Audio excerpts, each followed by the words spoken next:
Welcome, ladies and gentlemen, to a new episode of the X Button, Season 3, Episode 31. And one of your hosts, Alejandro. With me is Detective Pikachu himself. Paul, hey everybody, how's it going? It's a pretty fitting...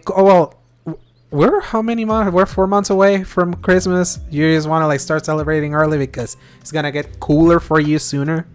It will. This just happens to be one of the 10 mugs that we use regularly in the household. Purely by coincidence. I can imagine. How you doing, Paul? I'm doing all right.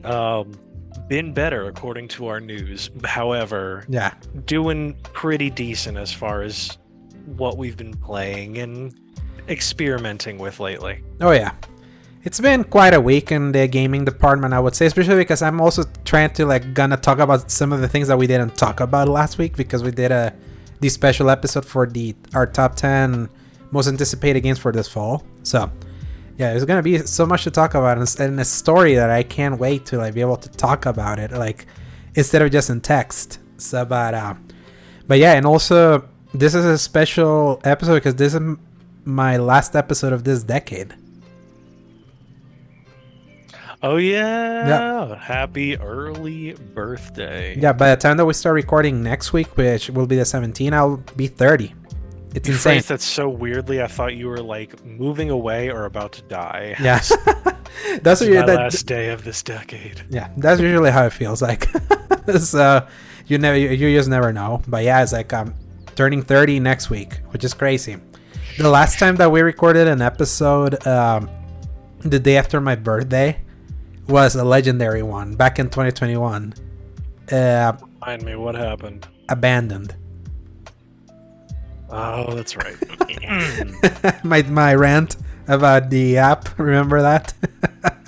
I remember it well. Oh yeah, it's episode 16. It ended with me wanting the devs for some of those. We're devs. Just gonna stop it right there. Yeah, you can go listen to it back. It's in the archive. It's very primitive looking episode, but it was rare unhinged Alejandro. Yeah, that was I think that was the moment where we finally went explicit for the first time on camera. Yeah. That was the wildest you've ever been. Oh yes. Oh my! I can't believe that happened 2 years ago, and just how buried that whole thing has been since then. But also because so many things have happened since then. So, and that's what would have happened back then because there was nothing happening. So that's what was having all the attention at the time. So, yeah, just nutty all around. But yeah, it's we got a couple crazy things for this week. Specifically one that I can't wait to get into. But before we talk about the games, this is just a reminder that this is the X-Button Podcast, our gaming podcast that posts every Fridays from 2 p.m. onwards, God willing. Available on the YouTube channel Escape Gaming, as well as most audio services around the world, Apple Podcasts, Spotify, and the like. You can find links in the RSS feed at tinyurl.com/escapegaming. If you enjoy our show, give us a like and subscribe, and leave us a review in your audio service of your choosing, if you so choose to give it to us. Paul, before we were gonna record this week, I begged you and I challenged you to finish Final Fantasy 14 because last Thursday, I remember you were texting me. You had arrived to the end points of that game, and you were just not doing it. It was it was the struggle bus. It was extremely.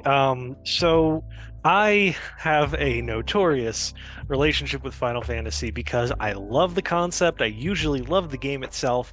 And then on every single numbered Final Fantasy game I ever play, there's one spot that just stumps me, confuses me, or is the final straw on my Steam finally running out on that game. And I finally hit it in Final Fantasy IV at the final boss.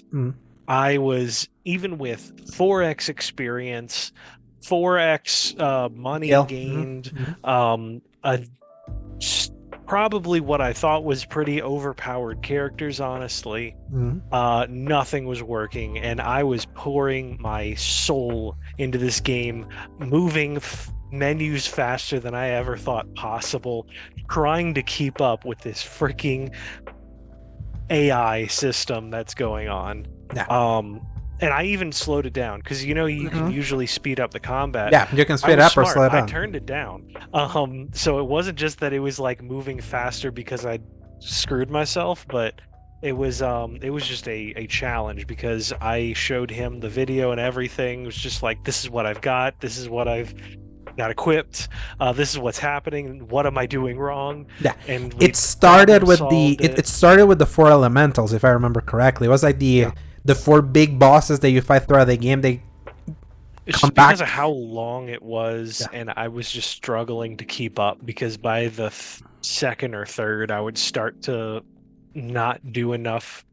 They would do more damage than I could heal, essentially. Mhm. And I was really struggling with the auto battle system. It wasn't making any sense to me Yeah, it was because more like you nobody didn't. told me I had to hit square No, to turn it on. you forgot that at the very beginning of the game like plasters the controls, and it's a square for auto battle. So, that It's been a long time I since know. then, all right? just a I few need to be weeks. able to easily pull that stuff up. Yeah, but to me, the crazy thing is that you went through that entire game without using auto battle, and I used it all. I've used it in the entirety of when I played 1. I used it in the entirety of when I played 4, and I also used it in the entirety of when I played 6. You have to turn it off at some points because you have to like keep adjusting things. You cannot just leave it Right. in auto battle, and sometimes like you can even make the mistake that happened to me a few times where then I would switch to a character to use like a potion on another character, and then I would return to use auto battle. But because auto battle remembers your last input before you turn it on, then I had a character constantly using potions, and it'd be like, "What is this?" I was like, "Oh crap! Yeah, I have to turn that off because I have to bring it back to another command." So he's just automatically always choosing that same command. So it was when I finally saw your beta. I was like, this seems like this is giving me agita. I'm seeing him like scramble through the menus, and I'm like, you don't have to just auto battle. Like, here's the guide. I send you screenshots of the guide that I use. It's like, just select those commands, put it in auto battle, and let it play out. And lo and behold, that was the first, but that was the first kind of like hurdle. Then you got to the final boss, and that's when it's like it was just not happening for you.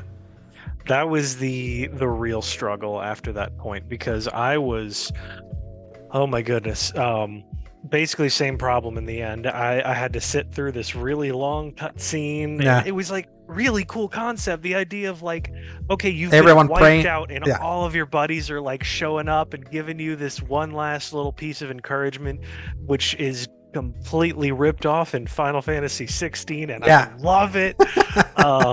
I get so hype about that. Like, your buddy is like sending you the main character off to fight, which is also done in Final Fantasy VII Advent Children. The movie. Yep. Which you watched that, right? Like, I've watched clips of it. I've never seen the full movie. I'm planning on it. it's a literal, like, there's some crazy monster coming down on everybody, and every single character from that game like shows up at a certain point to throw Cloud higher into the air to actually I've do seen his the clip. attack. I've seen the clip. Yeah, Yeah. I Okay, think it's cool. when they're fighting Bahamut. I think. Yeah, that's the Yeah. one. Yeah, I've seen a clip. Gosh, I need to go rewatch that scene again. But yeah, I love that trope. Anyway, so it was awesome leading up to that, but the fact that it's unskippable, you can't speed through it because it forces you to wait like the time for the music cue to finish, Yeah. and then like certain people get healed and it keeps going, and then finally you have to use an item on the thing. I did figure that out. I intuited it myself. I That knew the item- because I picked up crystal from earlier. I needed to use that. I'm just glad that he doesn't attack you until you use it. Oh yes. At first, I was a little confused. I was like, I'm attacking him and he's missing, but he's not attacking me. I'm missing something. And then I went, the item. So anyway, that was in. Crazy dude becomes an abomination, and I just could not keep up with him because his explosion attacks were just wiping the crap out It of was me. the Big Bang, right? Big Bang was the thing that was just wrecking. Big Bang. And then for whatever reason, Kane's jump move would dodge at the exact rotation of like Kane uses jump. Big Bang. It missed. Kane comes back, does damage, and then like he does the move that nullifies magic, which doesn't affect me at all. Use jump again, and then it just kept doing it until like the timing was just slightly off, and he'd finally hit you. But it was hilarious just sitting there like, is Kane gonna one One shot him. this Yeah. guy for me. Sure enough, I was struggling, but I was so tired by that point that I didn't want to keep That was on playing. Thursday, if I remember. Then Yes. we were having a conversation about like some of the, because I found an HD video of someone that found but I just randomly found it, like an HD recreation of the game, like as an intro video for maybe a later version for that game that happened like in the 2010s. And I was like, how didn't I know this? Like that someone had made at least a video of this, and how cool would it be to see this game like recreated this way? And then you had mentioned again that you were hating that the last boss was like kind of like souring you on the game. I was like, I have the game still installed. I went in, I took pictures of my characters and their armor and their level, and I was like, this is what I used, this is the level I was, show me yours. And lo and behold, you were lower than me. Even if it wasn't, even if it was just 5 levels. By much. Yeah, but it was man, like, those levels really count. Yeah, it really counts. So I was like, okay, now you know, I only, like, it took me 2 tries and this level and with this kind of armor, and I also told you to switch to bow and arrow because you were using just staffs with Rosa and Radia. And then I was like, no, like, grab it, because also you were worried that they were like single use, and back in the day they were. The Pixel remasters made them infinite use, like, thankfully. The fact that they had like a quantity there really messed me up, because I thought like after all this time I'd just stockpiled 1 arrow of each type and then like 4 of this other one. I was like, I don't have nearly enough arrows for this to matter. Why would I do that? Yeah. Of course. I mean, I figured out it was infinite just for trying. That's how I figured. I was like, oh, this is infinite. That's how I figured it out. But I helped you for you to have extra damage during that damage phase. And then I told you just like, use my stats, my levels, and use that as a base. And then like literally in 30 minutes, I went and looked at the time. You over leveled because you were probably grinding in that final area, and like just killing enemies there just gives you like a butt ton of XP. And then like you doubled my level. Like you had characters in level 70. I had no single character in level 70. You had them above 65, and then one tried. You finally finished Final Fantasy IV. And as what happened to both of us at the same time, our healer had run out of HP at that last round. MP. She ran out of the magic. That's what I meant. And it was just such a close call. Yeah, and it was so funny because when you told me, it was like, yeah, my Rosa ran out of MP, and I was like, oh, I would have struggled real hard if this has gone any longer. I was like, that happened to me the exact same time, because at the time my Rosa ran out of magic, I was like, crap. I mean, Radia can do magic, but she's doing damage, and I was like, well, let's see where it goes. And then went down my edge. I still had my Kane, and I still had my Cecile, and Kane gave the killing blow for me, a jump. that was the final, and then suddenly I don't even fully remember who did it for me. Yeah, there's just something of it, even though like it's annoying not knowing how much health some of these characters have unless you're using like Libra, and I don't even remember if Libra was on 4 because I barely used it. It was in 6. There's just something kind of like there's something just clicks with you when you hear the sound of like, wait, I did it, because it's kind of like a tremor, and then the character just starts kind of like evaporating slowly. That's always such a like immense feeling those early games give, that made it so satisfying. And I was just so happy to finish 4, because it was like, I hated to think that not only did I finish it so quick and moved on to 6 and also finished it, but you were stuck on that one, and you were gonna let that be your final taste for that game. That was going to for sure be my villain origin story if I kept forcing myself, and I'm glad that you convinced me to try it again, and it eventually worked out, thank goodness. Yeah. And once again, me coming to your rescue. So, and I did finish 6 just a few days ago, and everything people have said about 6 through all these years, the hype was real. What an incredible video game! Like, I was already in love with 4. Like, I love 4 so much.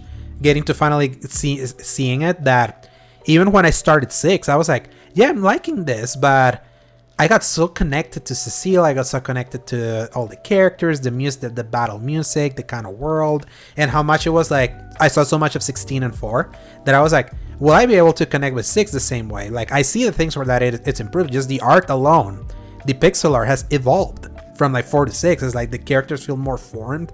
Like in 4 they're like tinier, tinier sprites, and then you see a little bit more like facial expressions that they were able to like conjure out of like the improved sprites they did in 6. But then I was like, the fight music, it's kind of cool, but it's like it's not as it doesn't go as hard as Final Fantasy 4. But I hear so many good things about this. I want to keep seeing, and very quickly I started seeing what people meant, how big the cast of that game is humongous, like a 14 party, like, and then at the end you need to pick 12 of them for like the final battle, and then how like that game really embraces the feeling of being an ensemble. Like, it doesn't have a real main character, or you think there's 2 of them that starts the point of view of a certain area in that game. But then it's like that game really is very diligent at giving every single party member kind of like its time in the sun. Like, it develops them each of them individually, and it reveals like interesting stories about it. Like, the story is super dark. Like, some of the things that happen in that game, I was like in utter disbelief that they were able to pull it out. Like, just one of the early things with Kafka, the Joker, which, by the way, if they ever do a remake, like a full-on remake of this thing, like in full 3D and all of that, they gotta use Mark Hamill. I don't care if it's typecast, it has to be Mark Hamill. Or bring Troy Baker for his Joker voice. But it has to be that, because I kept reading all of Kafka's dialogue in that voice in my head, because he's just so perfect. He's so deranged. Like, one of his early like really messed up things that happen in that game is there's like a siege in like the southeast corner of the map. That's where you met Xian, which is kind of like this old ninja that's like defending a kingdom. And because they were like they were under siege and they had everything locked up, what Kafka does is that he puts poison in their whole water supply and murders literally everyone in that kingdom except Xian. And Xian loses his wife and kid to like poison. And me just thinking about like how they could like do that like in a modern way, just like some of the messed up things that happen. It's just nuts. And then things like I had heard many times about the opera scene. Everyone always says like the turning point for this game, like when you know that you're playing something really special, is the opera scene.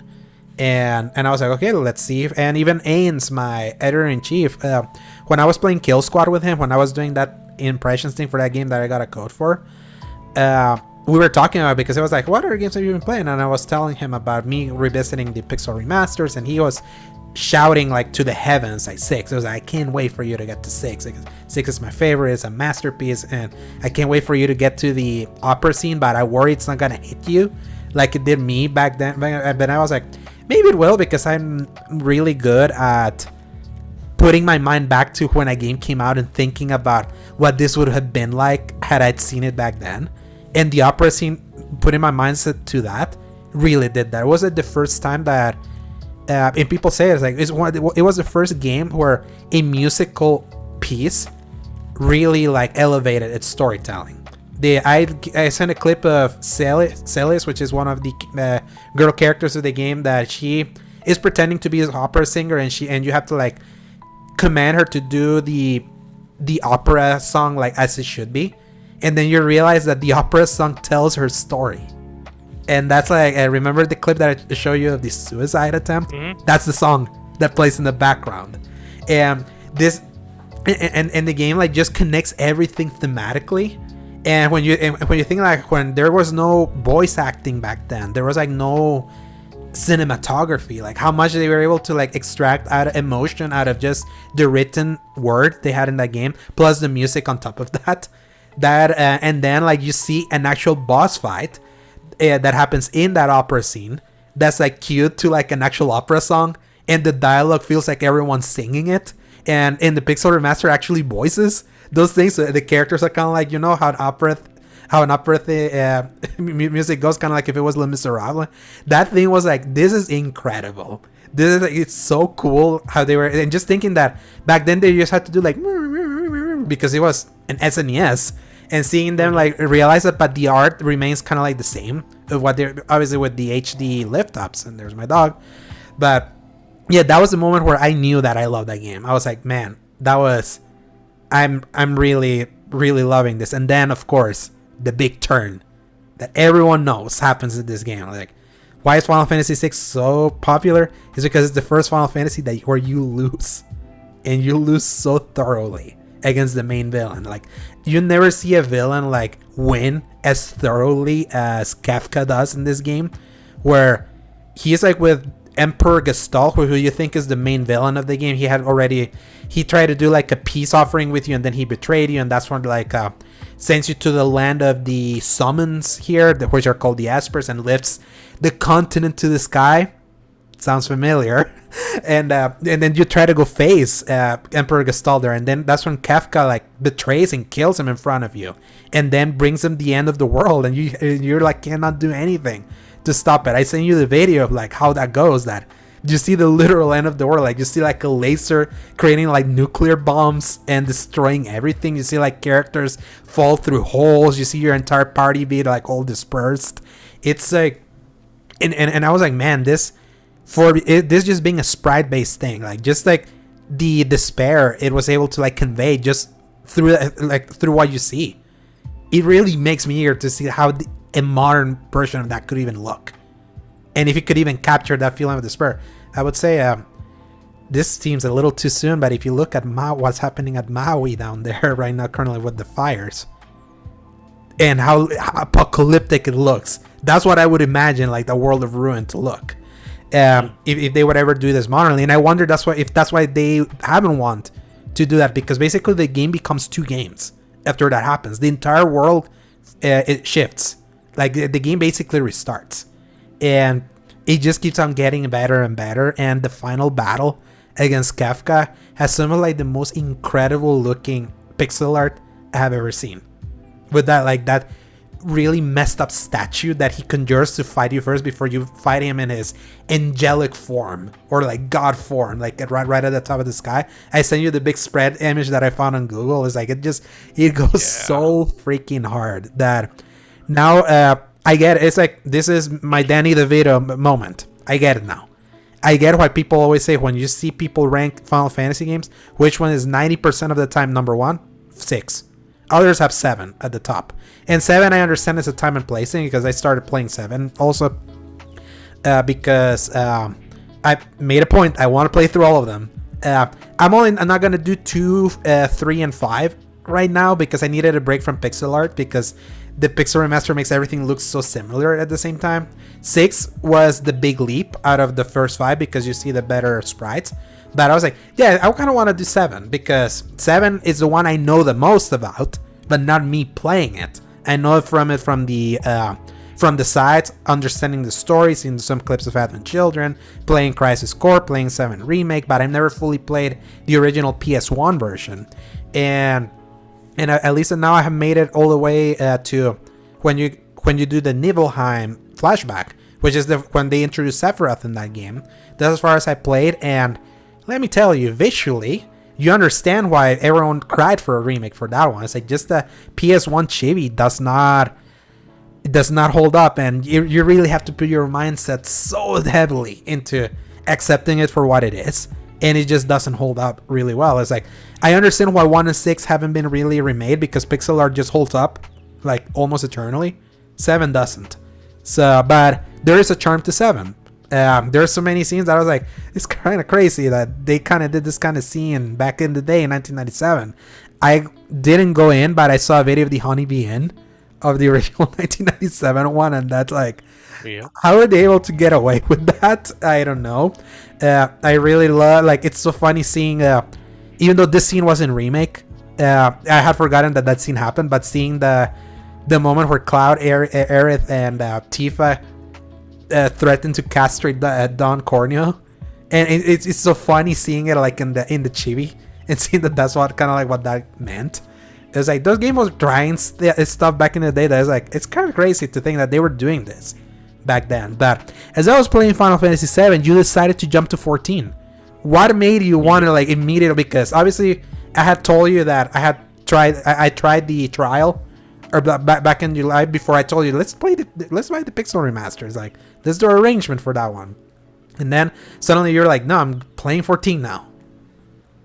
So, it's really funny. I have seen like little clips of the CG trailers every time they They're have a new so expansion good. or They're so whatever. good. Was it the I don't Dawn even Trail? Was it Dawn Trail? That was where it started, Mhm. because I had seen almost nothing outside of like random gameplay videos or like memes that I didn't understand, and I'm like, whatever, it's too in depth for me. And then I saw Dawn Trail, and I was like, dang, that looks kind of awesome, especially with this whole like One Piece. sailboat pirate One Piece theme, and kind of like falling into the lore hole that is like, why is this one dude in like different classes each expansion? What's Mhm. his deal? And finding a little bit more about like what the lore is behind the game, and then how hype everybody gets about the story. And there's this one YouTuber that did like D&D videos, and I remembered that he had also done Final Fantasy 14 videos to explain the each role. So I was kind of like, maybe, and then I think you or somebody else said, oh, we're gonna raise the level cap to 100, and then also To everybody 70. gets to play free to 70. Mhm. So that was that part, and they're like, we're adding another expansion, because at first I was like, okay, A Realm Reborn, Heavensward. I mean, it's the main game and one expansion. I don't know if I could justify that, even though Mhm. it's like technically a lot of content. I felt Yeah. like I wasn't getting the part that like everybody talks about, you know? Yeah. And they were like, no, we're gonna give you that and the next one that like really ramps it up. They say, Yeah, it's like I feel like the community maybe probably does the game such a disservice by emphasizing the expansions well, let and me. and I understand. Yeah. actually have a few other thoughts on that as well that I've kind of come around to a certain extent. But that was kind of like that point of might download it. Let me see if like I'm probably not gonna play the same person I did, Mhm. because I was in this position where I was really loving magic characters and I just didn't really like the Mhm. thaumaturge damage And you had played gameplay loop. 14 back in the PS4, right? Back in the day. Correct. Very a while ago, like at least 5-ish years probably. Maybe during not Endwalker, but what was the one? Shadowbringers? I think I played Shadowbringers. kind of. Wait, so you're still playing it in 2019 because that Shadowbringers is 2019. No, then maybe it was Stormblood. Yeah, that's probably that the Yeah. 2017 one. So it was a while ago. That's all you need to know, and it was still the PS4 for sure.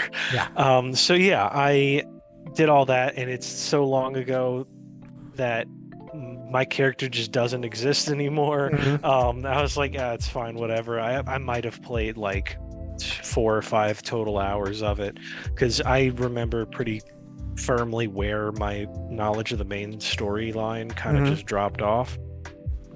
So this time actually playing a much more active looking character, doing a lot of research, looking at all the videos and like how to start, where Yeah, to go, what to do. because you put the call on our Destiny clan and be like, hey, would anyone be down to eventually do 14? Because our friend Duncan, they play Final Fantasy 14 since like way back then, so they would have the knowledge. So I was like, well, we have Duncan, so if we need like a senpai to explain us something, we can ask them. And the thing was that the week before that, in one of those damn PSN sales, I saw that the digital deluxe edition for Endwalker was on sale, and not only that, it included every expansion, like all of them. And then when I started doing the math, I was like, wait, all of them are here? Because I know Heavensward was already given for free, so I don't count that one. But the fact that it included Stormblood, Shadowbringers, and then Endwalker, all of them together, for what amounted to for $10 a piece. And I knew that they had like a lot of content. People that play that game had told me, yeah, it's like every expansion of this game is basically a full-length Final Fantasy game. That's how nuts Final Fantasy 14 has been, like with the post Realm Reborn support they've given it. So I was like, yeah, I had already started playing 14 back in July. I enjoyed like what I tried it. I was like, this seems like something that I could really get into. But then I was like, but I think I want to go further back. That's kind of when we started Pixel Remasters. So, but then I was like, yeah, I'll buy it. I literally bought it as a, I'll have them. At least I'll say I have them, because it's like I can't let go of how good of a deal that seems. And then a week after is when we put that call, and then you started playing. And then you started saying a bunch of like, this really interesting stuff that you were finding, some of the screenshots that you were sending me, that then I was like, insert Spider-Man, because that was in the middle of me playing 7, and insert pensive Spider-Man meme. That's always the one that, you know what happens whenever I put it in our chat. So I was like, yeah, I'll do it. I was like, I'll jump in because this is an MMO. MMOs are notorious for, you definitely don't want to stay behind. FOMO can be like a real thing.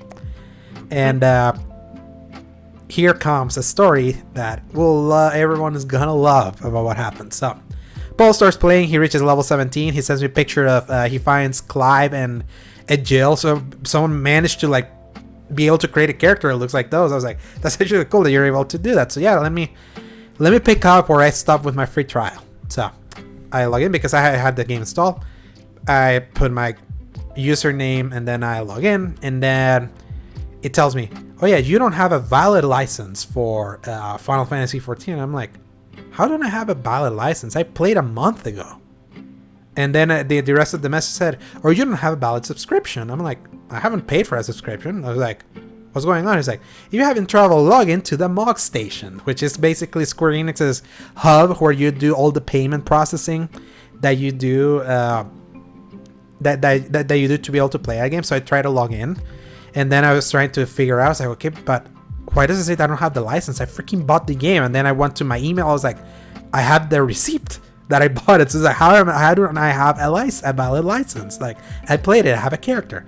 Then I saw that my status said that it was inactive, that I had ran out of a 30-day grace period. And then I was like, what does that mean? Like, what 30 days? Like, they said that this is a free trial that takes you all the way to level 60 for a Realm Reborn and Heavensward. Then afterwards, that's when you start paying the subscription, or so I thought. Then I went into like the FAQ, and then that's where it hit me. That's where like the really the cold sausage slap in the face hit me. If you purchase anything in that game, any single thing, whether it's Krista, which is the microtransactions, or a single expansion, or anything, like, as soon as you put a cent into it, you nullify your free trial. Like, the free trial where you don't have to pay any single subscription, you can play however as long as you freaking want, gone out the window if you buy something. And me, because of getting the freaking expansion, because it sounded like such a good deal for a game that I knew I was gonna play eventually. No, now you can't play it unless you pay a subscription. And I was like, this really sucks. I was like, damn it. It's like, I thought I could have more time. And Paul kept getting further ahead, and I was like, okay, let's go in. Suck it up, Buttercup, I'm gonna buy the subscription. Then I put a card, doesn't work. Then I put another card, it doesn't work. I tried to put PayPal account, it doesn't work either. I tried to put, like, apparently you can buy Krista through the Amazon account, it didn't work either. And because I attempted to do all of those things, it gave me error 2051. That then I went in to look what that error meant, and then it says like, this is an error that gets if you're trying to, if you ever have attempted to do a purchase, if you either have a VPN or you're trying to do many purchases at once. So now you have to like wait at least more than 24 hours for that to happen. And then I immediately emailed Square Enix support because I saw some charges that they had sent me to my cards. You know that the dollar that they charge it to see like if the thing is valid. If it wasn't valid, why do you take my money? So I started like emailing. I made like a big email by that point, and because this was late at night. I think you already had gone to bed when all of this was happening. Yep. I felt like a little clown, like losing my mind in front of my computer, like trying to figure this out. Then I remember I started asking Duncan what had happened. He was the one that really drove the point that it's like, yeah, if you bought something, it's over. It's like, now you're like a paid subscriber, that's nullified. And just the fact that it wasn't taking it, like it took my money, but it wasn't giving me the subscription. And then me feeling, did I spend $30 for those expansions for nothing and I won't be able to play the game? I'm freaking losing my mind. And then Duncan, he was like, let me send you something. He bought me something called the Game Time Card, which is one of those cards that you can buy like at a store, he told me, or or at online that is for like 60 days. So it's basically if you buy in 2 months, like right at the gate. He said that to see if that worked for me. I put it in. It worked. I was able to finally log in. But then that put me with that really crappy mindset. I was like, God damn it. I was like, I really wanted to take this chill. I really wanted to eventually get here because I'm working my way through other games. We're really close to getting new games. Like just this month and the next month. That I definitely want to like dedicate my time into. But having this subscription means that I really have to keep playing this. So that because otherwise it's just gonna be lost money. And Duncan told us that he basically had ran and cash up something that he got a refund for, so he wasn't gonna use it. So he didn't mind giving me that game time card. But then just me thinking about God damn it, like if I really want to play this thing every time, like every 2 months I have to pay $30 because that's what worked, because my cards for some reason Square Enix was like, nah, we're gonna take the $1, but we're not gonna give you anything, and we're gonna give you as many of this Byzantine errors of this stupid mod station. It was like dampening my mood, especially knowing because you kept talking about it, like, man, it's nuts how much content they gave you for the free trial. And I'm like, yeah, that's pretty nice. Insert what's that character that's like staring at night, like laying oh, that's Toph from The Last Airbender. Okay, yeah, me being Toph from The Last Airbender, be like, yeah, that could be me. But it could have been worse because I could have been Squidward, the Squidward meme. Yeah. Like, I'm not being able to play at all. You almost were. Yeah, but to kind of turn around that story a little bit, I started playing a little bit more just a Realm Reborn, and I was finding a game that was like hitting the right spot in every way that I love, like those spots being hit. For me, that I love playing Destiny. It's like, yes, Destiny says it's an MMO. When you actually play a real one, you don't realize like how bare bones Destiny is in comparison to like an MMO that understands the addiction loop of questing and character building and moving around a massive world with so much to do and so much to like take in, that after like a few hours of all of that happening the day after. Because what's funny is that when Duncan gave me the game time card and I was able to log in and create my character, server is going to maintenance. I was like, cool, I went through all of that. I won't be able to play tonight either way because they're doing a maintenance because they had a patch drop in. So, but then when we played, when we were all in the chat and me playing, I was like, I really like this. It was, despite that entire ordeal that just happened literally the day before, where I was literally losing my mind about like me investing into something that I was probably not going to be able to play for XYZ reasons. Not only did I enjoy doing that, then the day after, here's what's funny. I have a PayPal account, but I also have a PayPal card. My thing is that I didn't know how to put money into that PayPal card initially. They updated the app yesterday, literally, that now it takes cards from my country to finally add money into the card. I was like, and for no fee at all. So I was like, because at first I was like, what? Wait, what? Then I went in and then I added $5 into the card. Then I put that card into the MOG station because that's an actual American card. Lo and behold, I was able to buy 500 Krista, which is the equivalent of $5. And that moment, it was like, I felt like a weight lifted because I was like, good Lord, thank you. Because then this means that in the future, if I ever want to go back to this game, whenever I run out of the 60 days, now I have a method to be able to pay month to month. And without having a card like assigned, like here's the thing, like the MOG station, like the way that website feels like, it feels like it's like on duct tape. I would fear having to like associate one of my big cards in my recurring payment for a thing, especially knowing that it's not going to be a game that whenever we finally get into the other big games, I'm going to stop playing this. Like I just won't, because it's like I want to play the other stuff, but this is the in-between game. This is definitely the game in between those games with all the content we will have ahead of us. But now, knowing that I have that option to pay the minimum that I would need to pay because it actually accepts it, I will be able to play this game because that has 300 plus hours ahead of me with all the content. And and that was like, that felt like a good redemption after like what was like an entire night that I almost became a villain. And then playing it while initially being salty, I was like, I can't believe I'm forcing to play because I have to make use of this time. And I'll be like, no, it's like, now I have, now like in typical MMOs, I will be able to like, if I'm really committing, now I have a way that to be able to pay. And it's not going to be the $30. And I feel that's like as good of an ending for that mess that could have been, especially because I like this game a lot. Like there's a charm to it. There is like, the combat, it reminds me so much of Dragon Age Inquisition. It's kind of insane. And then it makes me realize Dragon Age really based its combat a lot on MMOs then. Like automatic attack for you to do like your special abilities, like in like cooldowns and all that. It's like, it's all here. And the music, that I'm hearing so many cool Soken music that I was like, I already know that Soken's got tier with Final Fantasy 16. And some of the cutscenes that you see in this game, like already early on, like I just made it past seeing a little bit of the destruction of the world of when Bahamut happens. Yep. You find that cool looking armor dude that you have sent me the picture that basically tells the story. I'm already like going through the different worlds with like the airship and all that.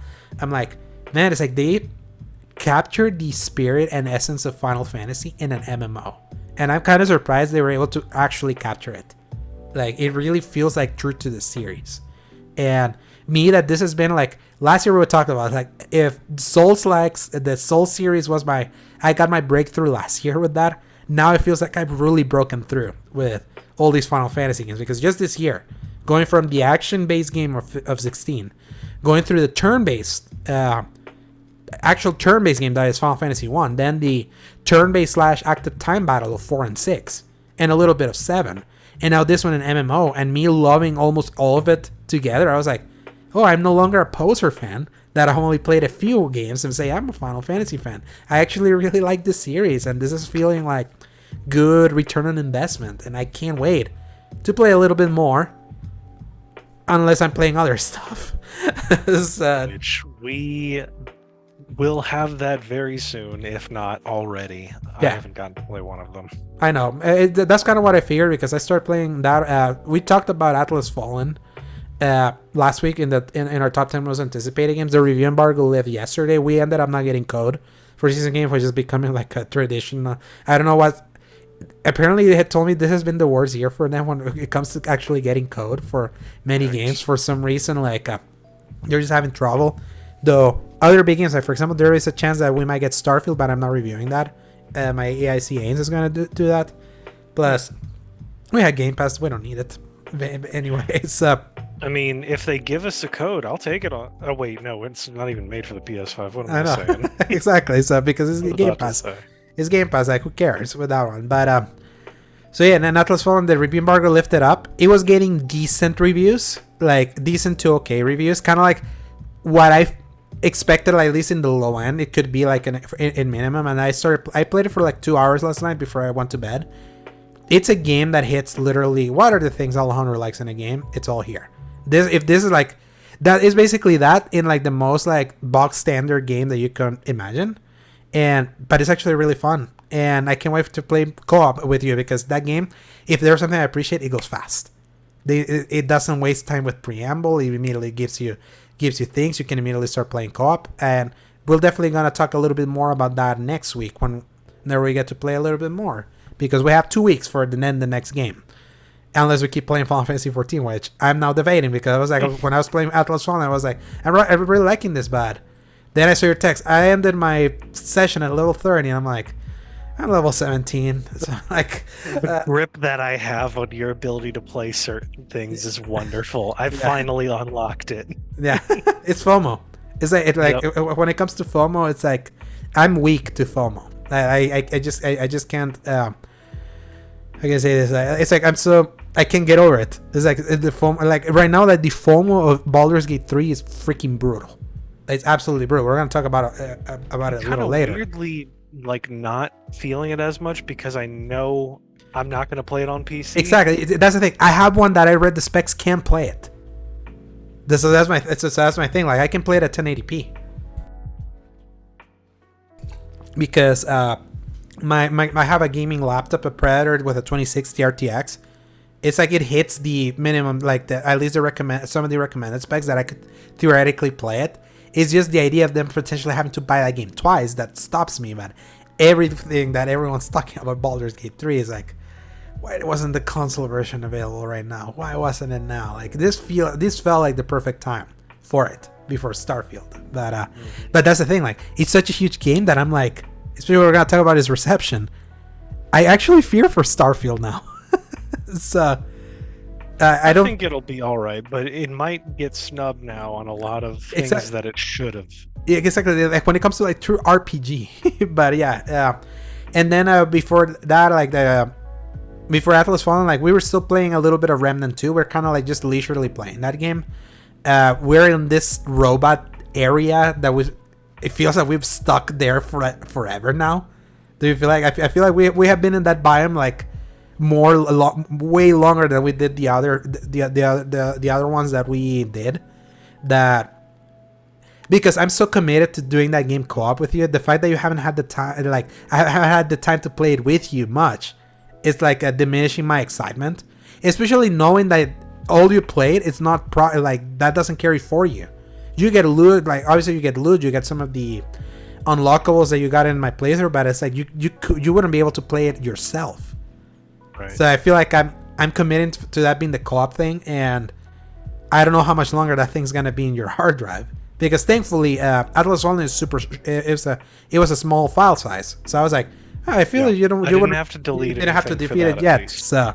But if we get Immortals of Avium, that looks like that looks like a game. Yeah, like a game that might be like of a big size, just on the visual quality alone. So, but I'm committed to see if we can see Remnant 2 through.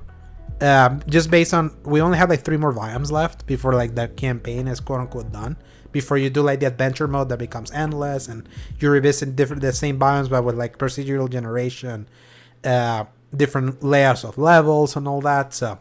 That's a game that just feels like one that I just want to see like what the main thing is through before like moving on. Especially because I enjoy Remnant 2. Like I enjoy it. I enjoy it for what it is. A time waster for the big games. And Atlas Fallen is kind of like that too. Just in a different style, like an actual square triangle button masher.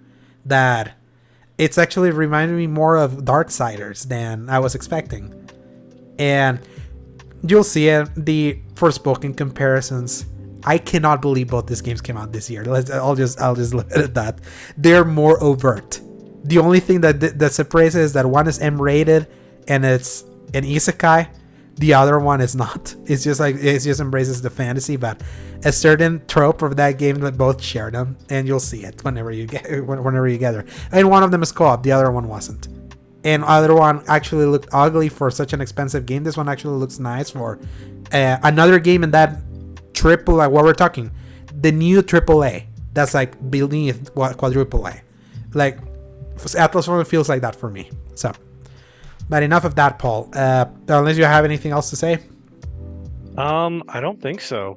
We kind of covered everything that I needed to. Just Final Fantasy XIV was enjoyable. I'm glad that I'm playing it with people, because I realized after playing my first dungeon by myself yesterday, that can really grate on you if you're not careful. Because if you get killed, slower. Mm-hmm. No, it's slower.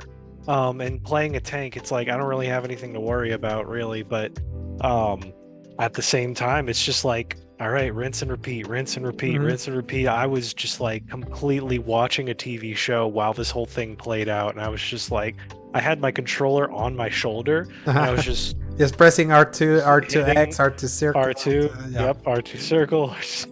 Like that was it, and it's all it took. So I really need to like engage myself in everything else, and I was a little disappointed finding out how many of those jobs are forcibly removed to be behind like their expansion that they're for.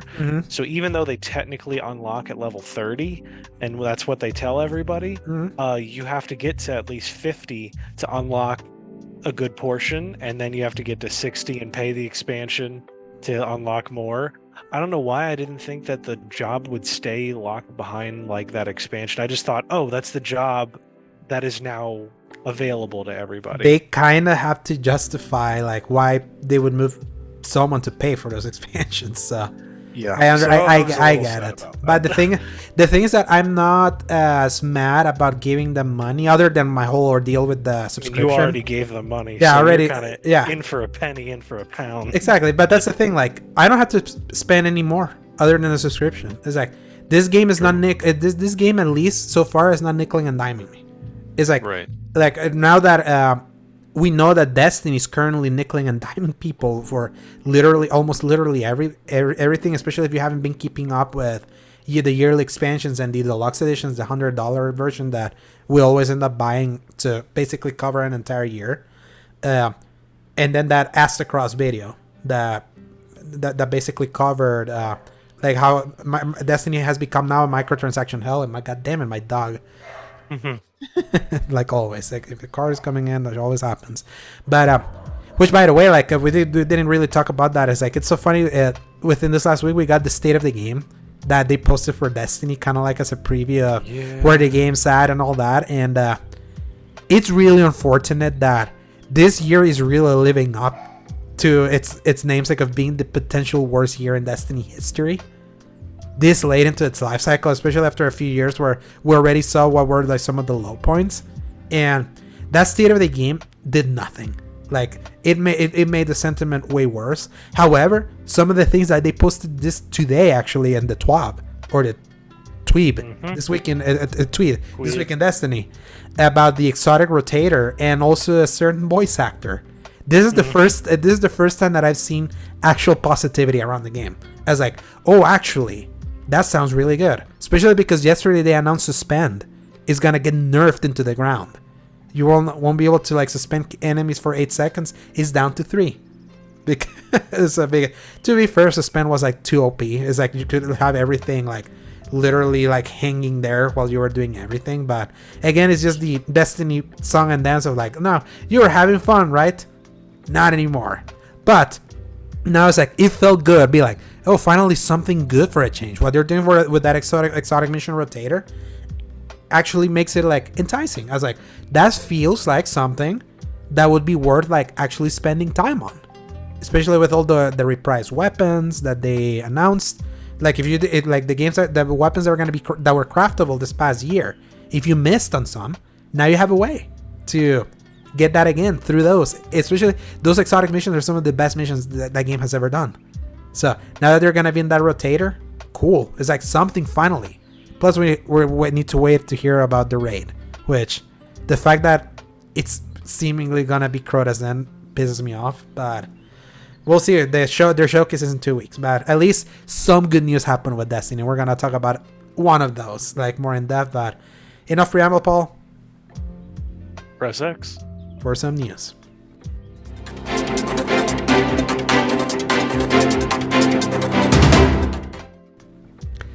Story number 1, Paul. This one basically kicked off the week, and we had already talked about it a little bit a few times because we were getting the breadcrumbs.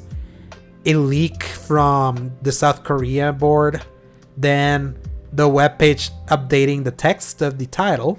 So that's when you knew there was like, if they're doing this because there's something happening. And lo and behold, story number 1 by Chris Scullion from BGC. Red Dead Redemption is coming to Switch and PS4 when? Next week. Yep. A new trailer posted on the Rockstar website says the port will be released on August 17. That is the day where we're going to be recording next week, the day after my birthday. It will cost $50. And will also include the Undead Nightmare DLC. A physical edition will be released on October 13. Experience the epic western adventure Red Dead Redemption and its groundbreaking zombie horror companion Undead Nightmare as both games come to the Nintendo Switch and PlayStation 4 for the very first time in a single package, a statement from Rockstar reads. In a new conversion by Double 11 Studios, the Switch and PS4 versions bring the two classic experiences together again for both new players and original fans to enjoy across modern consoles, including backwards compatibility with the PlayStation 5. Yeah. Yes, it sucks that it's the bare minimum. At the same time, it's like, part of me is happy that at least this game is finally available outside the Xbox. Before people ask why this wasn't announced for Xbox, they already have it. You can play Red Dead Redemption on Xbox currently, like the 360 for free, and technically for free if you already own it. If you have the disc or if you have the digital version, it's like it's there and you can buy it now. I went and looked into the market. The game is $30 on Xbox, plus $10 if you want to do on the Nightmare, so that's $40. So that's still cheaper. cheaper. Yeah, it's cheaper than this. And on top of that, runs better. No, it's running. That's still to be determined because we have to see how it runs on PS4. That's fair. It already looks in 4K because of what Xbox did with backwards compatibility. That was one of the games that they actually tweaked themselves for it to look really good, not like without Rockstar having to do a thing. And apparently, from what I was reading, the Double 11 Studios took the work Microsoft did with that base 360 version. That's what they're doing to convert it to Switch and PS4. That's the work that they were doing. So it's like they're taking the conversion that one did to convert it to this. And the most important thing, why the 360 version might still be the ideal one if you have all consoles and you may want to lean somewhere other than a cheaper price. Online still works in the Xbox version, and they're not putting the online version on the Switch and the PS4 version, and they're charging more there. So had this been cheaper, Paul, like significantly cheaper, like 30 at least, like what it is currently on 360, yeah, in an arrangement that we kind of have, probably would have winged it because I like trophies myself. I wouldn't mind getting some trophies for Red Dead, especially now that online is not there, so that means that the game's actually platinumable now. But at 50, and with that, it's like it's a yikes. With everything that they said, it completely killed my interest. Honestly, at this point, as a consumer that happens to be blessed enough to have both consoles, I would just go back and play it on the Series S. Like, yeah. I have no desire to play, like, even if they say it plays better, it's kind of, it's the same. Yeah, and they already confirmed it still runs at 30, like the original one. So it's still not for some reason, Red Dead Redemption console still is eluded by 60 FPS. Not even Red Dead Redemption 2 on the Series X or PS5 runs at 60. It's still at 30. Granted, with Red Dead 2, it runs at such a solid 30, it doesn't matter. It actually plays like it looks really smooth at that low frame rate. But one would have thought, like, if they wanted to make this like worth the extra $10 that other than like a non-on sale 360 version currently does, is if you could run at 60 at least. Just that alone. For the people that really care about frame rate, that would have been more of a push. Right now, it's like the only way that I see this being worthy for everyone is that if the last time you played this original game was on PS3 and you went through the entire PS4 generation without this game, this is coming as a PS4 version, and you want to play that again and don't have access to an Xbox, and you don't mind $50 for it, I mean, it's there. At least I'm glad it's like, again, like we're slowly like chipping away at some of those games that I want them to be preserved from here going forward. At least in many systems, this at least takes care of that. It's just that in classic Rockstar fashion of late, it feels like as minimal viable work they needed to put out to be able to put something bad. It really borders on that GTA definitive whatever trilogy they called. Yeah, because it's so, the layup was there, the effort was clearly being done. As I don't know if you're planning on talking about this at all, but like the whole back end process that they clearly tried kind of working on, and makes everybody think that they canceled it somehow. Like an actual remake of some kind, or just even like replacing the animations or the old skins with something new. It's just, yeah, because we had heard last year that there were remasters of both Red Dead and GTA 4 on the works, right. But apparently those were canceled because of how the definitive edition launched, even though it sold a lot, but it was like so lambasted by its quality. Even though right now they actually fixed the thing, and if you play those the definitive edition, it actually works. It works decently fine. But it took some work, and then having to get a public beating over like how bad they were before it got there. It should, for Rockstar, of all companies that that really sullied the reputation. But this feels like when we heard that the main dudes from Rockstar, Dan Houser and Sam Houser, were gone. Now it feels like now Daddy Take-Two has really taken the reins and just employing all sorts of greedy crap on their games, or like, and on how they're like presented, how they're like pushed out to market and all that. That even though right now they're like really putting all their chips into GTA 6. I didn't put it in the news, but they recently had, because we recently passed through quarterly earnings. Take-Two specifically is mentioning like they're gonna have billions of dollars in up value within the next year or two. That tells me that GTA 6 is close to coming. I don't know if GTA 6 was for sure gonna be like the quality surefire hit based on these moves, but we'll see. The thing is that when that game leaked last year over the hacking, a lot of people were surprised that it actually looked better for a game that was still like not being ready to shown than even Saints Row. So maybe like the actual people working at Rockstar North for GTA 6 are actually putting some really good work, and it's everything around it that is kind of like all messy. But hey, Red Dead's finally here. It's like, at least, as of today, a story that was exciting. To me, just the fact that there's not even a PS5 version, Paul, says everything. Like, not a native one. It's just a backwards compatible PS4 version. That really bugs me. After all these years, like, you still can't just put one on the PS5. Yeah. Especially when you put out a PS5 version of Definitive Edition. There's a legit PS5, like, SKU for that. So, well, Red is back. I'm glad it's back. I'll play it on Xbox. Or until the first steep sale for this one. So, story number 2, Paul. We kind of mentioned it earlier, like, just before doing news.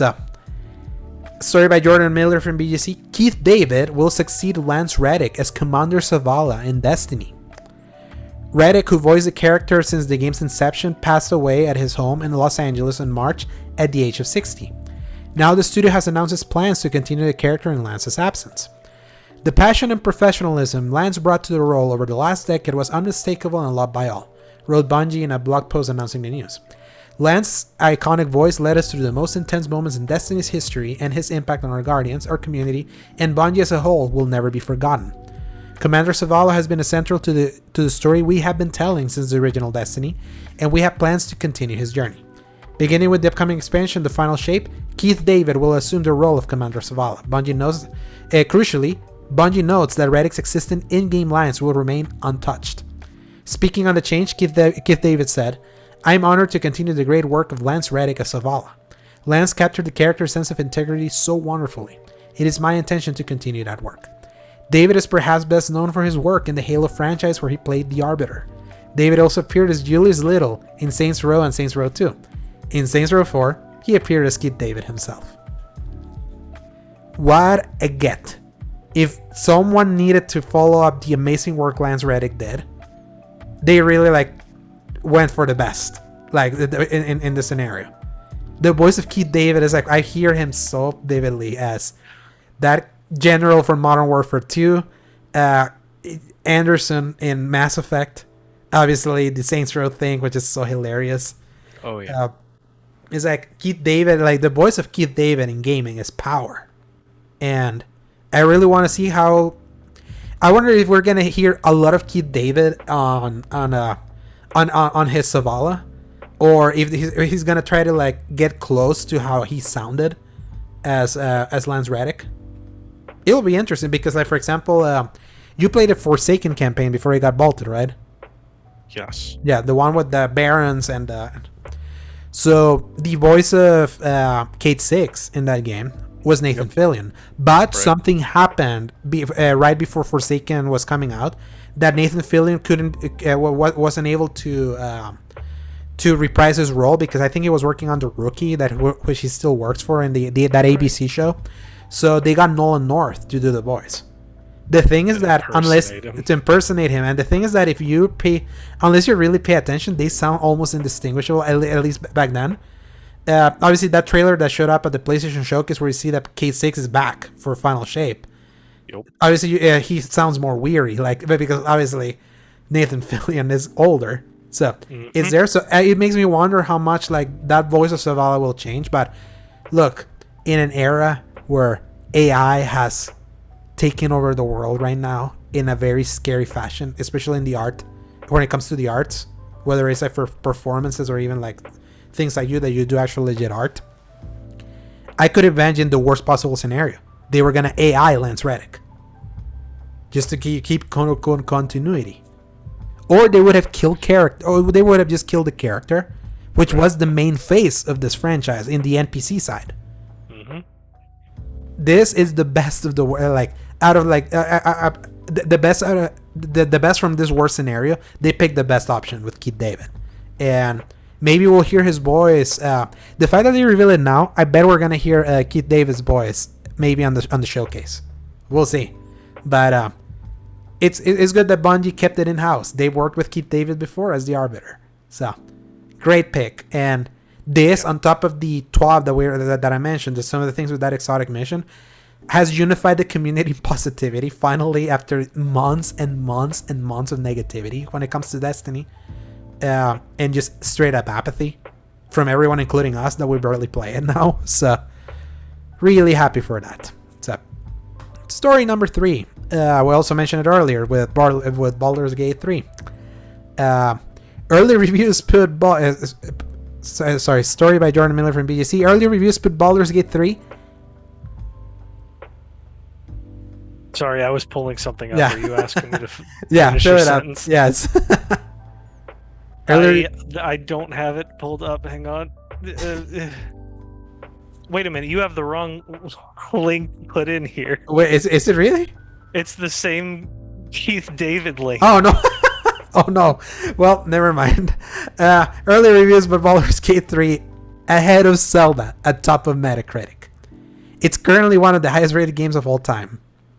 So, at the time of publication, the game has earned a lofty 97 out of 100. However, this is based on 14 critic reviews, so the score could likely drop. The number of critic scores is currently very low when judged against normal AAA releases. Zelda's 96 score, for example, is based on 145 reviews. This is largely down to the late availability of review code and the game's significant length. It is likely that as more scores are published, the number will be reduced, but at the time of writing, that puts Baldur's Gate 3 in rarefied air alongside some of the highest rated games in the history of Metacritic. Baldur's Gate 3 is currently in the top 25 highest rated games ever, sharing its 97 score with 18 other games. The only games to score above it are Grand Theft Auto 4, Soul Calibur, Tony Hawk's Pro Skater 2, and The Legend of Zelda: Ocarina of Time. Baldur's Gate 3 is off to a huge start on Steam, becoming the second biggest launch of 2023 so far. The game, which has been in early access for years, has officially released last Thursday on Steam, where it saw a peak concurrent player count of 427,000, according to independent Steam tracker SteamDB. The game then smashed this concurrent record with over 800,000 players in-game concurrently over the weekend. While impressive, it's still not quite as high as 2023's highest Steam release to date, Hogwarts Legacy, which came out this year, by the way, which saw a peak concurrent player count of 879,308 during its launch period. The game will be released on PS5 next month, so September 6th, but Larian has suggested that the Xbox version may not launch until 2024. This game is taking my Twitter by storm, I tell you. I don't believe this game is gonna drop in scores based on the furor and the positivity I'm seeing from the people that I know are reviewing that game and are still in the middle of their review in progress. So I could even see it potentially even go higher as a 98. I did not expect this to be the game that dethroned like Tears of the Kingdom in the review aggregates. So I don't know. It's like it's quite. And we were talking last week when we did the our most anticipated games thing. I was like, you had it as your number 8. I put it as an honorable mention because I was like, will I even be able to play it based on when it's launching? Mm-hmm. The thing is that now this is an Elden Ring situation for me, that when it finally launches on PS5, I'm highly considering like jumping in just on everything that I'm seeing, and because it feels like that kind of zeitgeisty game, like a game I wasn't expecting it to be zeitgeisty, because everyone was like, D&D is very niche, it's not gonna be as of high appeal, but it seems like people are trying it on PC even if it's not their thing. There's just some it feels like that kind of like, this feels like a nuclear bomb that just dropped out of nowhere, even though people have been playing this thing in early access for years now. So it's It's quite wild. That video of kicking that squirrel, one of the biggest laughs I've ever got in a game. I've seen a good handful of things. It's crazy how it perfectly encapsulates the idea of playing a D&D game. It's all about the dice roll, right? It's about the dice rolls. They use a lot of the same terminology because you can only copyright so much for like Wizards of the Coast and the D&D stuff because there's so many other tabletop games that all use the same dice, that all use the same attributes. It's like such a common thing. I mean, you got your Fallout, that's the same layout as D&D. So it's so prevalent all over the place, and they just utilize that. But because of the high fantasy setting and the way that it plays out, the way combat plays out, the creativity that you can use for all of your abilities. I watched this one person was walking through this like glowing mushroom cave or something. They're walking through, they turn themselves invisible to try to get through, and it doesn't work. But something ignites one of them, and the whole thing explodes in this giant napalm explosion, wiping her whole party, and she just sits there watching it just billow out like a giant explosion, watching people like throw oil down, and it causes NPCs to slip into a pit, and they just keep killing themselves on accident. You can take enemies, like these skeletons, weapons before they can rise from the dead, so they just stand up without weapons. It's like very old Fallout style of like pickpocketing the grenade into their jeans or something, and then they explode 10 seconds later. It's so much creativity that I have to just applaud them for being able to think of so many options for people to just say, hey, I want to do this thing, and usually you can do it. It makes me like remember the whole flowchart they released, like about how many cutscenes they have, how many stuff happened. Now I understand why they mentioned that. They recorded so much of that because this game is so reliant on the dice roll that they had to account for every single permutation of that dice roll. Yep. And from what I see, they spare no expense. Like everything is so fully fleshed out, and every single permutation possible, that obviously there's some people that it's so funny right now. There's a conversation online about this game offers save scumming, like, oh, you didn't get the roll you wanted, save scum, re-roll, save scum, re-roll.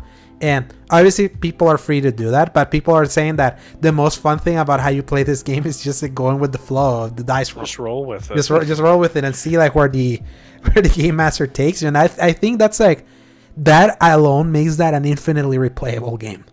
It has that kind of thing. It's like I can't imagine just the value of being able to write so much, everything at that quality that it seemingly has, and reminding people the power of story-based RPGs.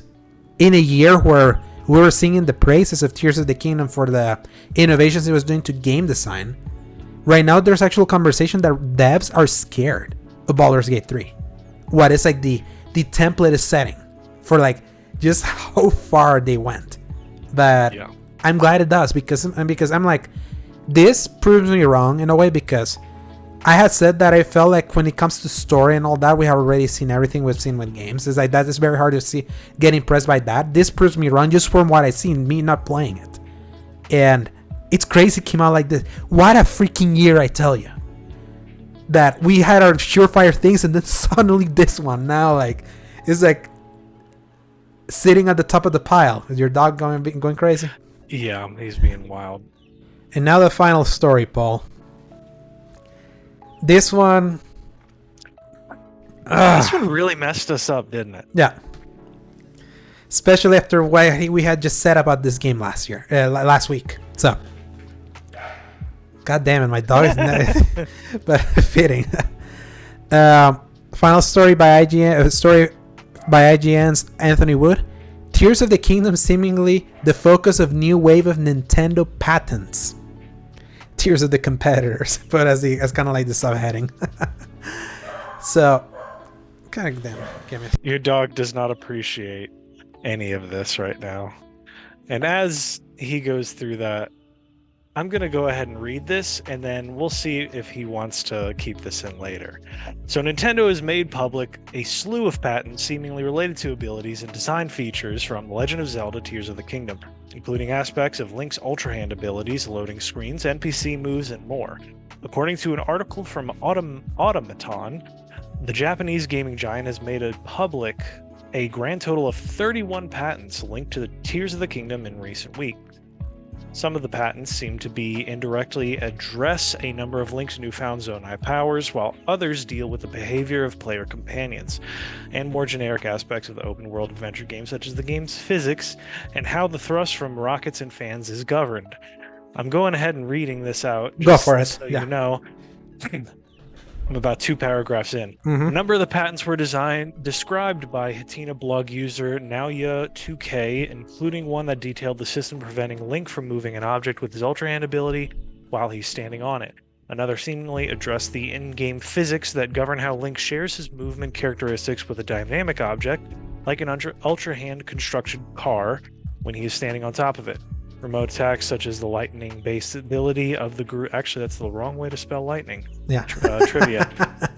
Based ability of the Gerudo Sage Riju were also seemingly the subject of a patent during the regulatory onslaught. A separate patent.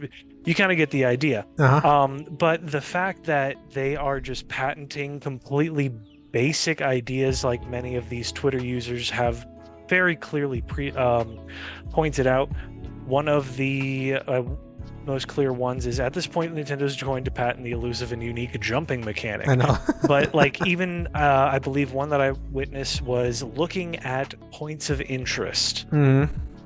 I don't even know how you patent something like that. The other one they already mentioned is like when you're moving a platform underneath you, how you keep your character moving along that.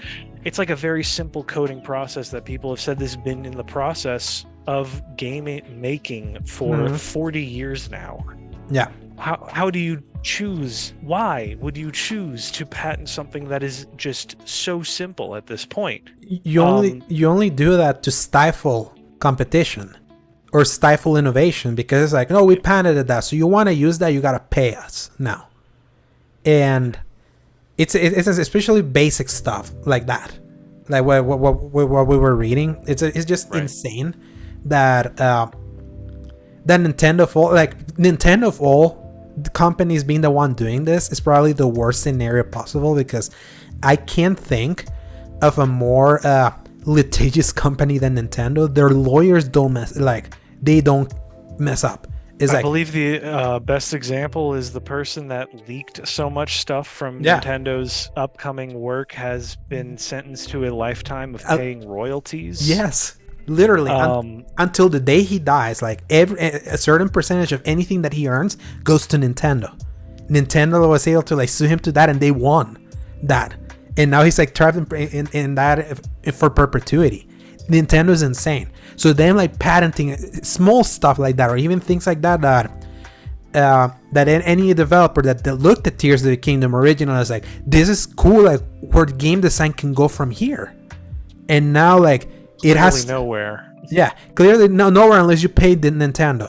It's scummy to no end.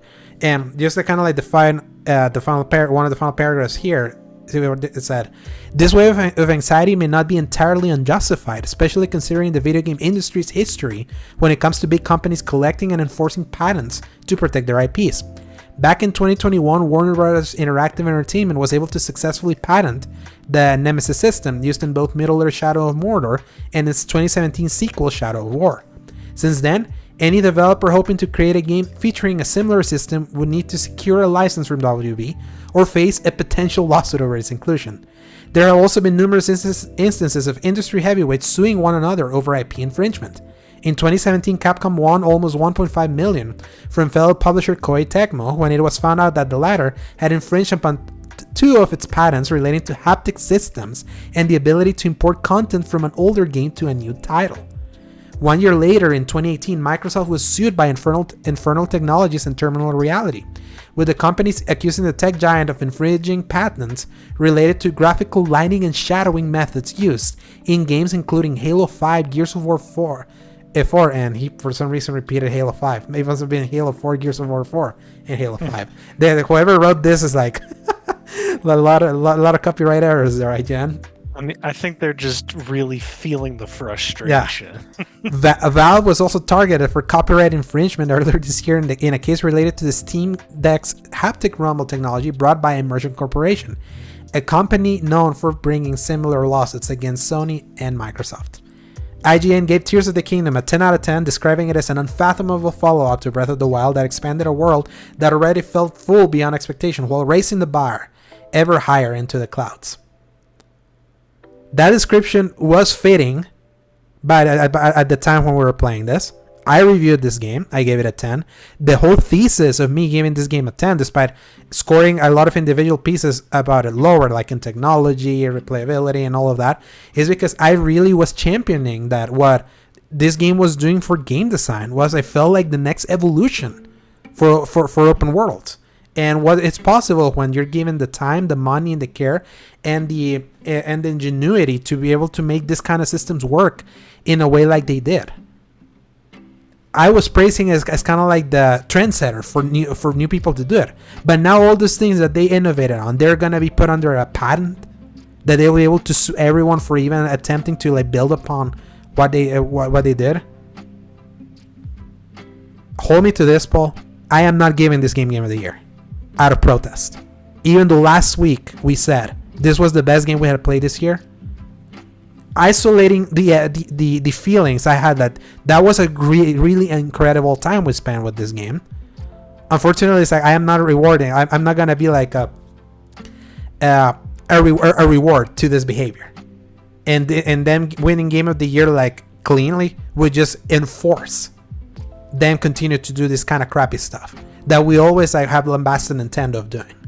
Again, same old Nintendo is like, just when we got us, now they pull this kind of crap. And that to me is just like, that won't fly for me. So it's like, it's not my number one. I'll figure out what the number one is. Will it still be in my top 10? Yeah. But it's just not going to be, I'm going to make sure it's not like top dollar. Sorry. It's like, if the thing that I praise you for is the thing that now anyone will be able to use, it's like, your entire game doesn't give me much else to praise.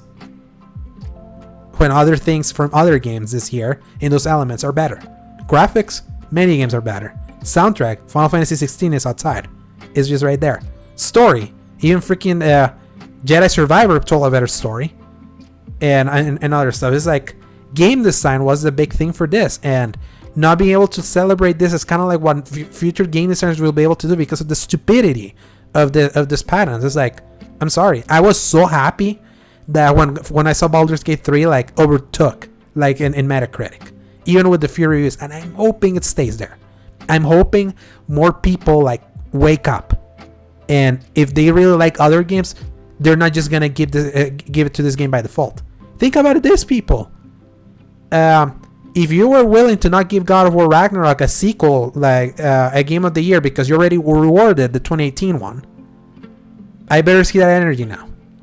So yeah, sorry Zelda. It's like it really soured. This really soured me. Like, especially when I saw that yesterday.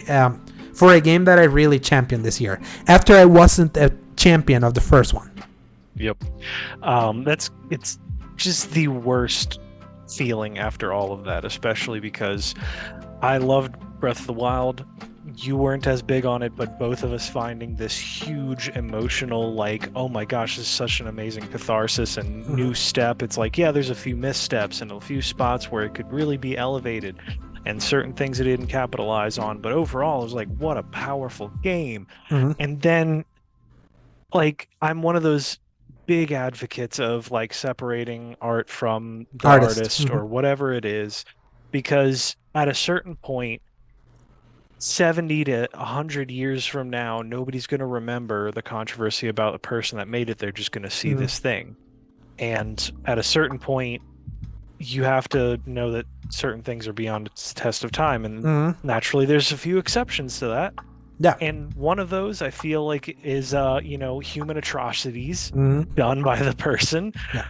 Or situations where you are actively inflicting damage on the industry around you to stifle it as much as you possibly can. And this is one of those easy cases where I see like the water is filling up in the sub. You run through this door. You have 10 buddies behind you, and you just decide to close it anyway. There's plenty of time, but you take it on yourself to just shut that door, and you know you saved everyone when you're killing everybody back there. It is ridiculously short-sighted thinking where they're like, well, we're just going to win every lawsuit that we throw against anybody.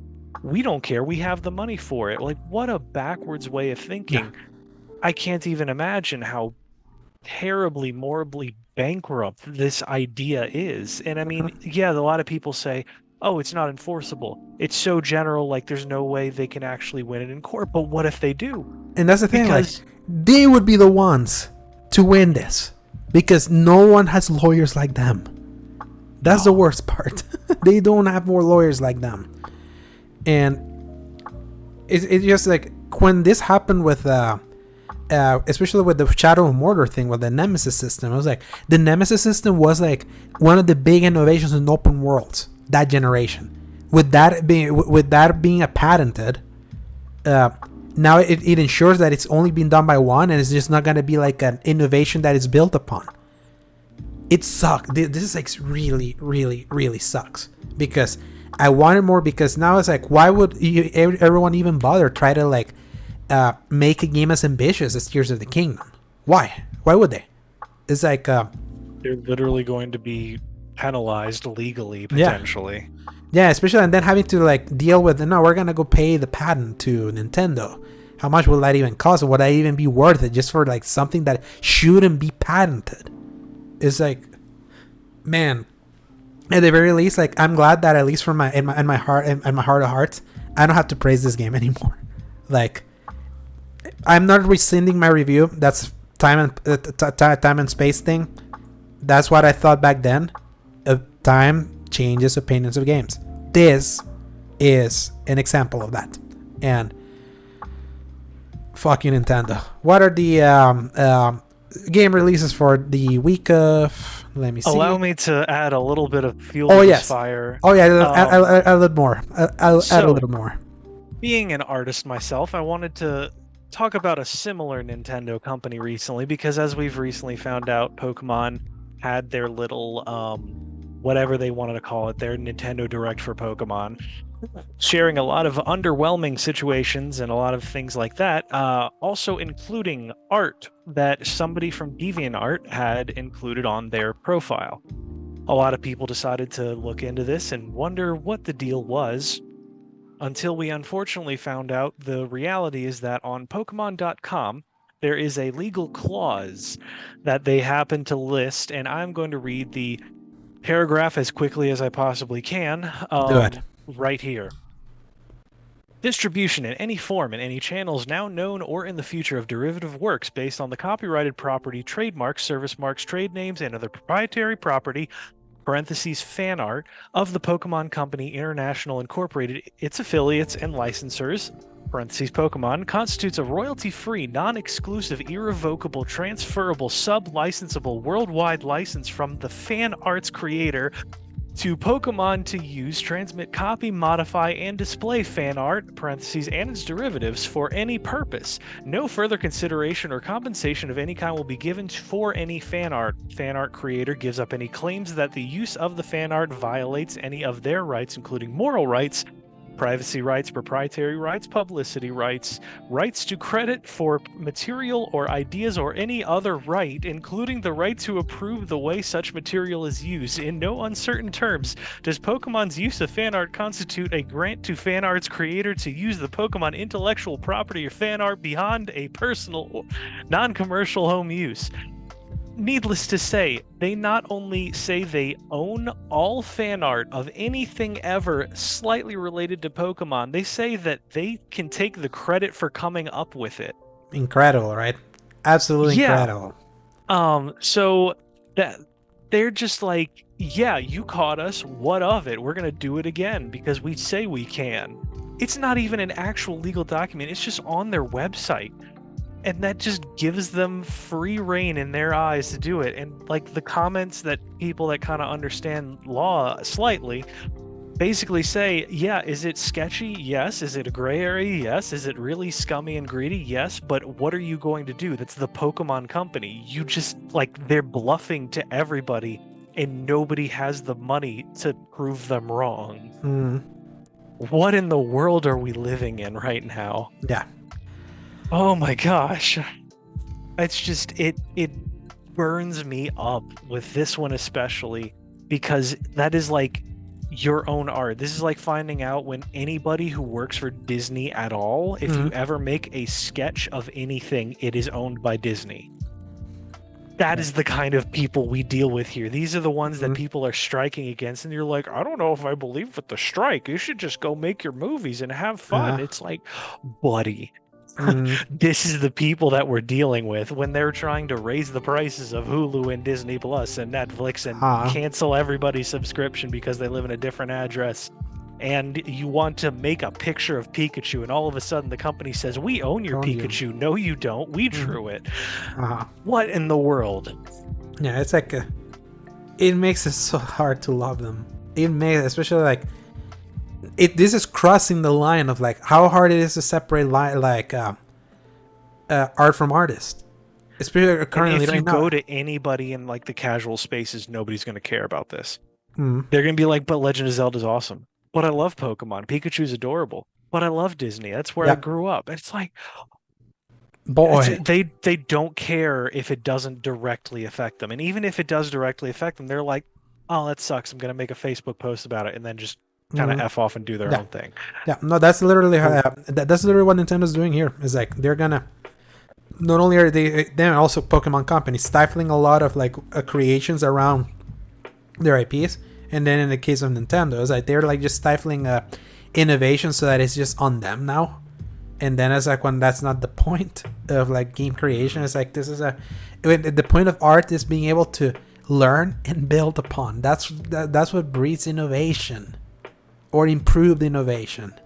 So, and unfortunately now it's like I gotta like sacrifice Zelda to the stake. You know what, Paul? It's not even gonna go in my top 10. It's an honorable mention. So I don't care. It's disqualified. Disqualified from my number. Yeah.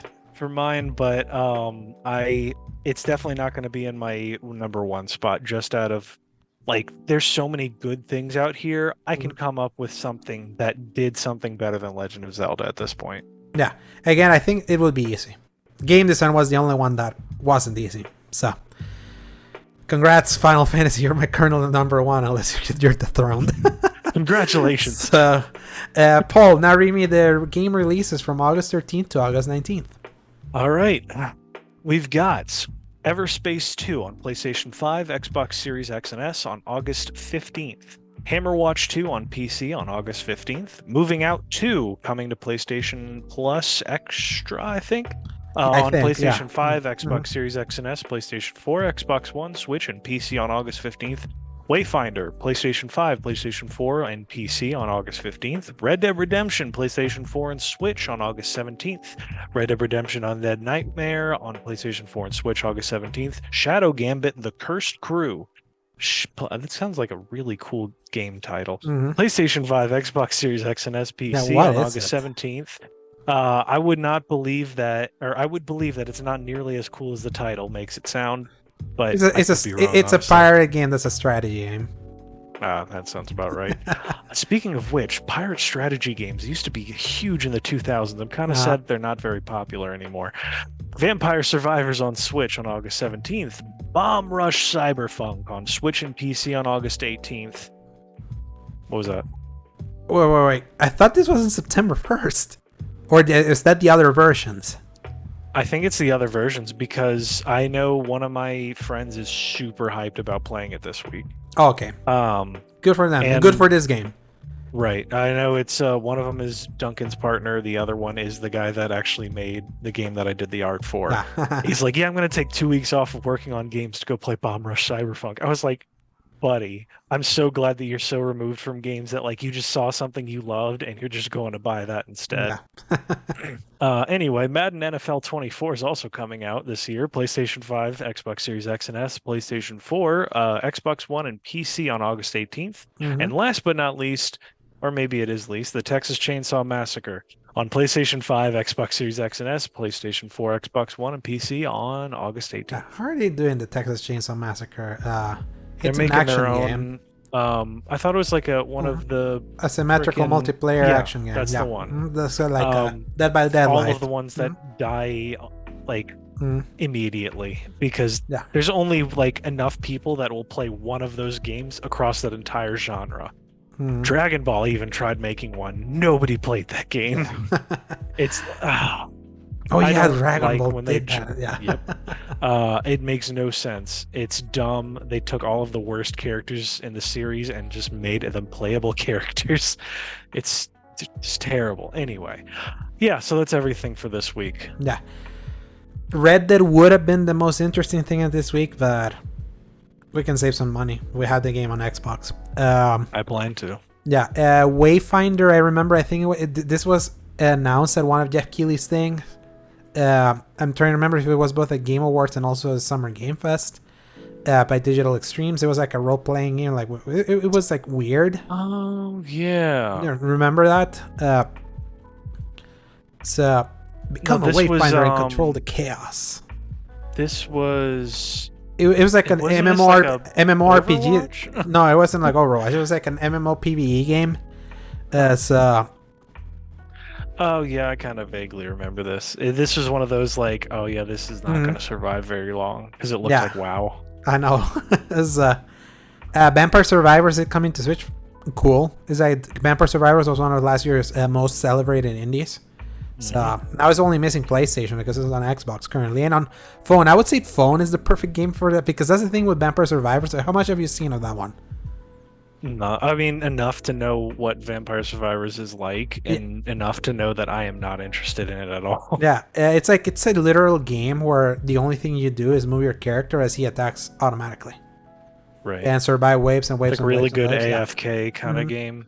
Yeah, so and a lot of people really love it, especially because he gets crazy the further waves you get. Like I respect it because it's got a lot of creativity with your builds and everything going on, but it's just not like enough to really hold my attention unless I was like working a full-time job and I'm just kind of sitting my phone right there and just kind of tapping it. Yeah, moving me it would be that kind of if we had that kind of jobs. So, exactly. Then Bummer Cyberphone would be a one, but if I was just on Switch and PC, it's like I'm not playing that thing on the stinky Switch. So, yeah, I would wait on it, but if it came out normally here, that would be my game for sure. I think Everspace 2 would be the quote-unquote best alongside Moving Out.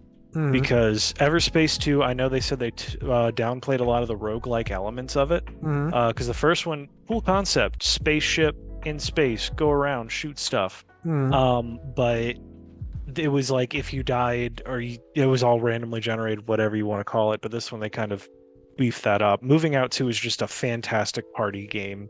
Very overcooked. Very hilarious to watch the just all right, we've got a couch, we got 5 seconds, throw it out the window, and it's like cause as much chaos as you want. All you need to do is get X item to Y place. Yeah. Good times. Oh, Moving Out, such a cool idea, like in the indie space. The week after will be the more interesting week for sure. So I think for this week, at least we got Atlas Fallen to like at least keep us entertained. Plus we have Final Fantasy 14 now as a perpetual go-to whenever we need something. So. And that's this week's episode, Paul. Where can people find you? As always, y'all can find me at Dork of Art on Twitter. I think I've been posting. No, I haven't posted anything. You haven't been really. retweeting. You've been Stuff. retweeting, yeah. I have been taking screenshots of Final Fantasy 14 here and there, and screenshots of really just. I think I did Final Fantasy 4. That was about it. So yeah. Currently that's all I do, but eventually I'll get back to posting art and everything. I've actually been doing work on pixel art sprites, figuring that out. That's just a nightmare. For practice, you should make a pixel art of me and you. That would be fun. It's surprisingly easy. Once you know you don't have to like move it around, you could just kind of get the general gist of it, and you're like, I would love if eventually, especially if it ends up cooler, what if we're like next to the X button side? That would be nice. They would be cool, like as a kind of like a practice for you. So See if you can do it. I Obviously, think- it's like there's no rush. See if you can do it. Yeah. I think I can make something like that happen one day. But yeah, where can they find you? They can find me at A_Segovia on Twitter/X. They can find me at Alejandro Segovia 93 on Instagram and Threads. I haven't posted on Threads in like a million years. I keep forgetting it exists, even though it's like a solid platform. But it's there for whenever X dies. And some of my written content at thecriticalcorner.com.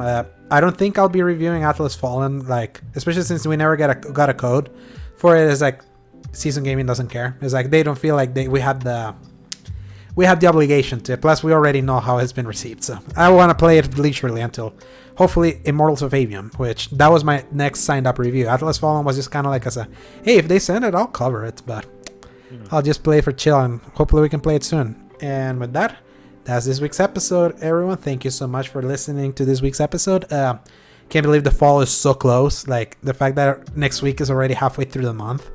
Just when you really think about it like this, like what a year that just keeps blasting through, like with no stops. And out there, stay safe, stay hydrated because it's super hot right now, almost everywhere. Play some games, but touch some grass here and there, and stay healthy and Press X to play. Good night, everybody. Hasta luego.